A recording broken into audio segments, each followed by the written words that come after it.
Bonjour, aujourd'hui je prends 3-4 minutes pour vous parler d'un sujet qui me tient particulièrement à cœur parce que finalement il est assez présent dans ma vie, c'est la colère, même si parfois ça se représente plus par de l'énervement ou de l'agacement.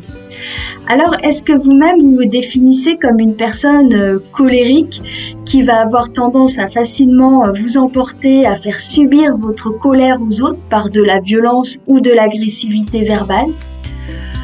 Ou plutôt comme une personne qui va très bien sentir sa colère mais tout faire pour la contrôler et ne pas la montrer aux autres. Est-ce que vous vivez de la colère envers vous-même ? Vous vous critiquez, vous vous jugez, vous vous punissez, vous faites du mal ? Ou bien, au contraire, vous avez l'impression de ne jamais vivre de colère. La colère, c'est pas pour vous. Sachez qu'il est humain de vivre de la colère. Mais ne pas savoir la gérer entraîne des conséquences pour soi-même et pour les autres. En ce qui me concerne, je suis une personne qui sent très bien sa colère. Quand je suis en colère, déjà là, je me sens bouillir émotionnellement. J'ai le plexus solaire serré, je me sens très agitée mentalement. Je rumine, j'ai des pensées violentes, voire haineuses. Et oui, je suis humaine.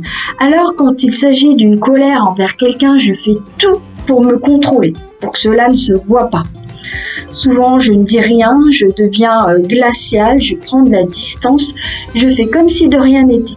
Parce qu'en fait, j'ai peur des conséquences.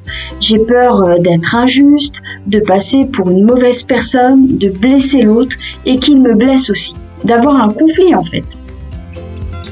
Par contre, quand il s'agit d'un objet qui me résiste, par exemple la boîte de conserve là que j'arrive pas à ouvrir, cet ordinateur qui marche pas dès le matin, ou si je suis en colère sur une institution, alors là, je me lâche. Je râle fort, je me plains, je critique. Et d'ailleurs, c'est marrant parce que ça fait même râler mon compagnon de m'entendre râler. Comme quoi, la colère, finalement, elle doit être transmissible. Alors vous voyez, dans la colère, il y a bien sûr la violence, l'agressivité, mais aussi l'énervement, l'agacement qui sont dus à des frustrations et des phénomènes déclencheurs. À ne pas savoir gérer sa colère, il y a des conséquences pour les autres, mais il y a aussi des conséquences pour nous-mêmes. Les maladies en HIT, par exemple, peuvent être liées à la colère, tout ce qui est tendinite, sinusite, cellulite, arthrite, et j'en passe. Par contre, si on se permet, si on apprend à vivre sainement sa colère, il y a des bons côtés. C'est ce que je vous invite à découvrir et à apprendre par le biais d'un atelier. Venez expérimenter un outil de transformation d'une colère en énergie constructive. Ça vous permettra d'apprendre à la gérer au lieu de la subir.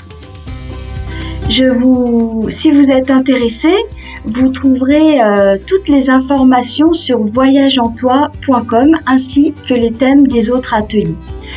Je vous remercie de m'avoir écouté, au plaisir de vous retrouver ou de faire votre connaissance. Au revoir.